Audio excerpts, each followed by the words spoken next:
Breaking news में बड़ी खबर आपको बता दें, एक बार फिर संभल में पुलिस कार्रवाई देखने को मिली, जहां एक तरफ तो 1978 दंगे की फाइल राज्य सरकार को सौंपी जा रही है, तो वहीं दूसरी तरफ आपको बता दें कि कूपों की खुदाई का सिलसिला जारी है। तो क्या है ये पूरा मामला, बताएंगे आपको। मेरे साथ मौजूद है मेरे सहयोगी नवेंदु जी। सर, सबसे पहले बात करें फाइल की, 1 साल पूरा हो गया है संभल हिंसा मामले में और उसके बाद एक फाइल तैयारी फिर से की जा रही है। इस फाइल में क्या कुछ है और ये कब तक राज्य सरकार तक पहुंचेगी? देखिए, बहुत जल्द इसको राज्य सरकार को सौंप दी जाएगी और इसमें जो 1978 में संभल में दंगे हुए थे उससे जुड़े कई बड़े खुलासे हैं और ये इसलिए बहुत ज़्यादा महत्वपूर्ण है क्योंकि ये आरोप लगाए गए हैं कि संभल में जो दंगा हुआ था 1978 में, उसमें सैकड़ों लोगों की जान गई थी, लेकिन उसके बाद से बहुत सारे लोगों का नाम हटा दिया गया था, कई लोगों को दोष मुक्त कर दिया गया था और जिस तरह से पिछली सरकारों ने दंगाइयों का समर्थन किया था वो सवालों के घेरे में है।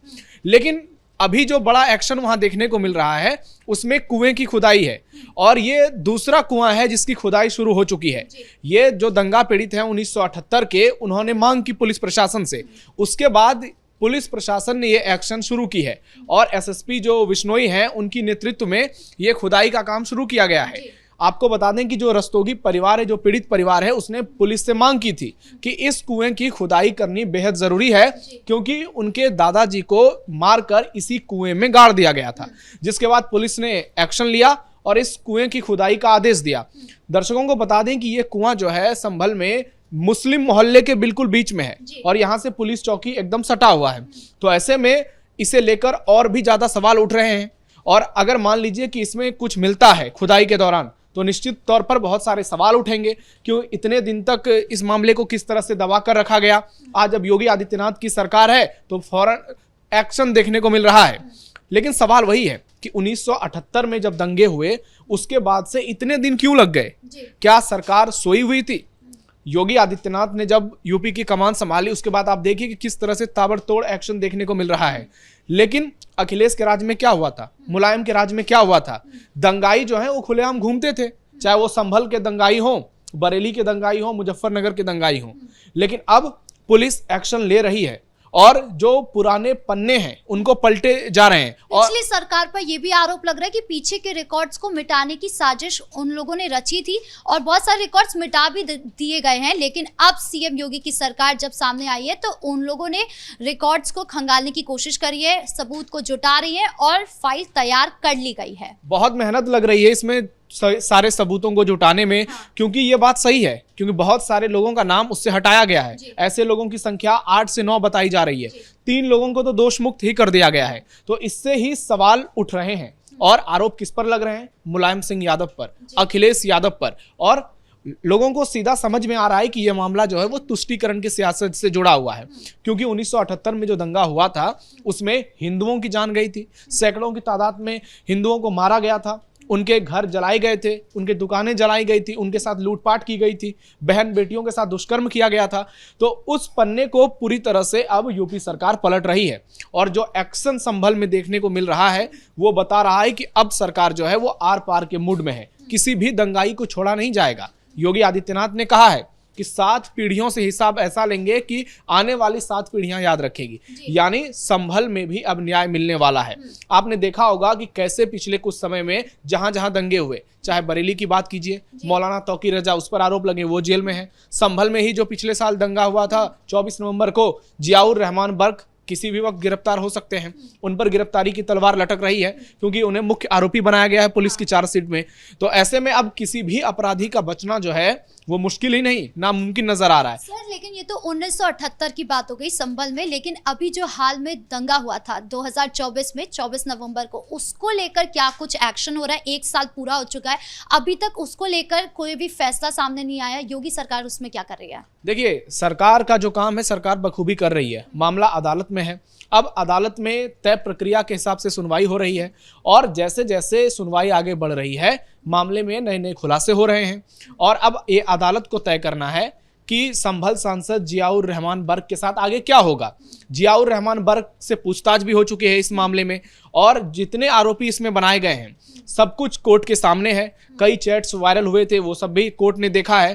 तो इसमें आने वाले समय में बहुत जल्द कोई ना कोई बड़ा फैसला अदालत सुना सकती है। लेकिन ये बात तो तय है कि इसमें जियाउर रहमान बर्क जो हैं उनका बचना नामुमकिन है, क्योंकि मुख्य आरोपी वही हैं। 24 नवंबर 2024 को जिस तरह से मस्जिद के पास सर्वे करने के लिए जो टीम पहुंची, उस पर जो हमले हुए, वहां पर जो अफरा तफरी मचाई गई, उसके बाद जो पूरा विवाद कराया गया, वो भी सुबह का समय था, लगभग 7 बजे का।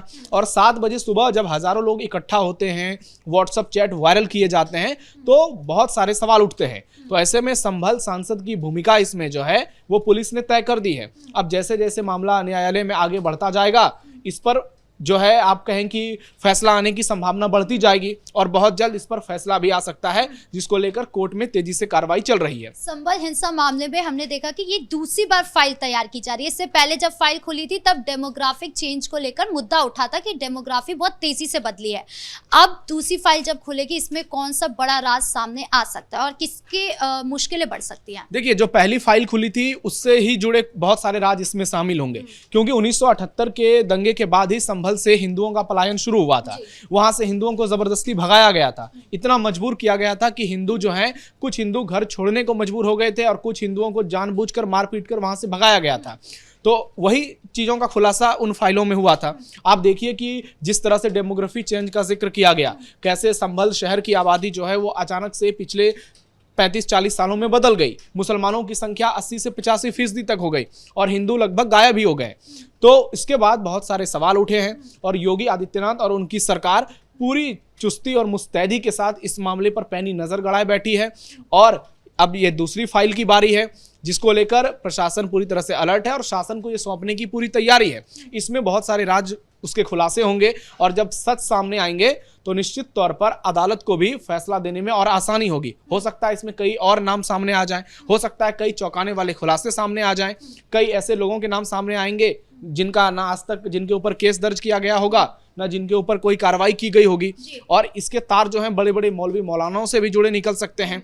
तो अभी तक जो कुछ इसमें हो रहा है, आने वाले समय में कार्रवाई जो है वो और तेजी से होगी। और एक फाइल हो, 2 फाइल हो, जितनी भी फाइल की जरूरत पड़ेगी, योगी प्रशासन, योगी पुलिस उसको खोलेगी और जो पीड़ित है संभल दंगों के, उनको न्याय मिलेगा। और जो असली आरोपी हैं, जो अपराधी हैं, उनके साथ पुलिस जो है योगी मॉडल के तहत कार्रवाई करेगी। कोर्ट के आदेश के बाद एक्शन होगा और एक भी अपराधी जो है वो बच नहीं पाएंगे किसी भी सूरत में। सर, ये 47 साल बाद जो कुएं की खुदाई हो रही है, इसमें खुदाई में क्या ढूंढने की कोशिश हो रही है? क्या यहाँ से कुएं की खुदाई में आपको क्या ढूंढना है? उसमें मूर्तियां ढूंढ रहे हैं या फिर कोई सबूत ढूंढ रहे हैं जिसके तहत सीधा 47 साल पहले के दंगे से जुड़े होंगे? नहीं, ये जो खुदाई हो रही है तो रस्तोगी परिवार की डिमांड पर खुदाई हो रही है और हो सकता है कि इसमें मूर्तियां भी मिल जाएं, कुछ भी मिल जाए। कुछ भी अगर मिलता है तो वो जांच में आगे सहयोग ही करेगा। लेकिन जो रस्तोगी परिवार ने जो मांग की है कि इनमें उनके दादाजी को मारकर फेंक दिया गया था, तो क्या वो अवशेष मिलेंगे, क्या वो हड्डियां मिलेंगी, ये सब तो बहुत जल्द सामने आ जाएगा, क्योंकि खुदाई का काम शुरू हो चुका है और कुछ घंटे लगेंगे। इसके बाद दूध का दूध, पानी का पानी हो जाएगा। कुएं से अगर कुछ मिलता है तो निश्चित तौर पर जो संभल दंगे के आरोपी हैं, जिन पर पुलिस की नज़र है, जिनके नाम आरोपों में तय किए गए हैं, उन पर जो है संकट के घने बादल और मंडराने लगेंगे। और आप ये तय मानिए कि जिस तरह से प्रशासन एक्शन में नजर आ रहा है, जिस तरह से पुलिस की कार्रवाई देखने को मिल रही है, लग रहा है कि अभी बहुत सारे कुएं की खुदाई और होगी। और ये तमाम कुएं जो हैं वो मुस्लिम मोहल्ले में है, इसलिए प्रशासन इसको और बारीकी से इसका जांच कर रही है।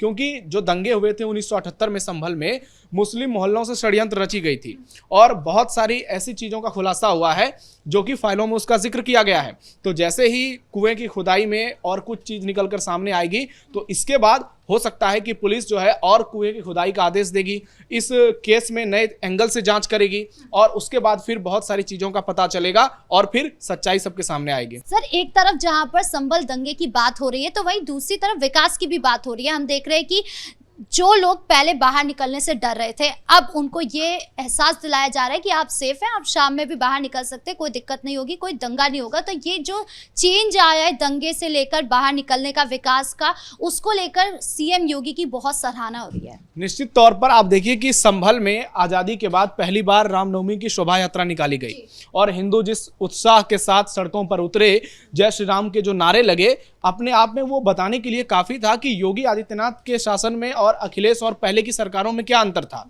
और ना सिर्फ हिंदुत्व का प्रचार प्रसार हो रहा है बल्कि तमाम विकास कार्य भी वहां हो रहे हैं। भेदभाव नहीं हो रहा है कि ज्यादा मुसलमान आबादी है इसलिए संभल को कुछ नहीं दिया जाए। संभल में सड़कें भी बन रही है और संभल जो है वो हिंदुत्व के लिहाज से भी बहुत महत्वपूर्ण है। भगवान कल्की का धाम है और कल्की पीठाधीश्वर आचार्य प्रमोद कृष्णम ने जब वहां पे कल्की धाम में पूजा अर्चना की थी तो पीएम मोदी खुद वहां पहुंचे थे।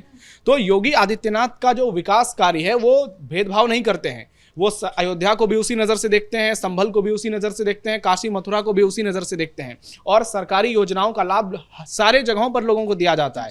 ये नहीं देखा जाता है कि वहां पर मुसलमान है तो उनको लाभ से वंचित कर दिया जाए। तो आज संभल में जिस तेजी से विकास हो रहा है, जिस तेजी से लोगों के घर बन रहे हैं, आप देखिए कि जो मुसलमान हैं उनके भी तेजी से घर बने हैं, शौचालय उनको भी मिले हैं, उनके बच्चे भी ज़्यादा से ज़्यादा संख्या में निकलकर स्कूल जा रहे हैं, लोगों को तमाम सरकारी योजनाओं का लाभ मिल रहा है। और संभल में हिंदू जिस तरह से अपने पर्व त्योहार मना रहे हैं, मुसलमान भी उसी तरीके से पर्व त्योहार मना रहे हैं। नहीं तो एक दौर हुआ करता था जब संभल में हिंदू डर के साए में रहते थे। मुलायम सिंह यादव के सरकार में, अखिलेश यादव के सरकार में हिंदुओं को डर के साए में जीकर अपने पर्व त्योहार मनाने पड़ते थे। दिवाली हो, दशहरा हो, रामनवमी हो, हिंदू घर से बाहर ही नहीं निकल पाते थे डर से। लेकिन आज स्थिति ऐसी है कि हिंदुओं को डराने वाले घर में हैं और हिंदू जोश, उत्साह और उमंग के साथ अपने पर्व को मना रहे हैं। आप देखिए कि जिस तरह से जुमे की नमाज पर हुड़दंगबाजी की जाती थी, जिस तरह से उत्पात मचाया जाता था, आज वो सब कुछ बंद हो गया है। लेकिन इसका यह मतलब नहीं है कि मुसलमानों को भी रोका गया है।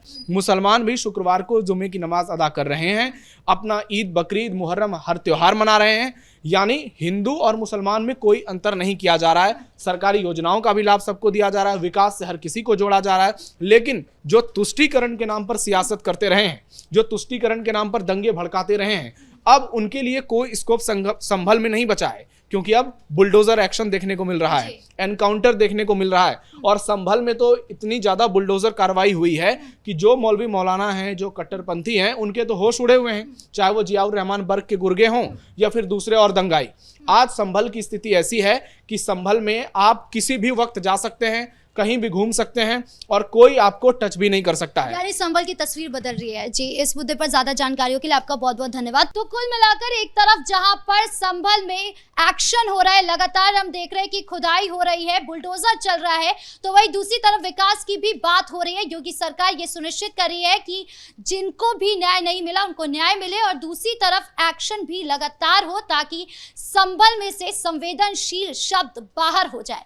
आपकी इस पूरे मामले को लेकर क्या राय है, कमेंट बॉक्स में जरूर बताएं। ब्रेकिंग न्यूज में इतना ही। कैमरा पर्सन कुणाल के साथ मैं राधिका राज।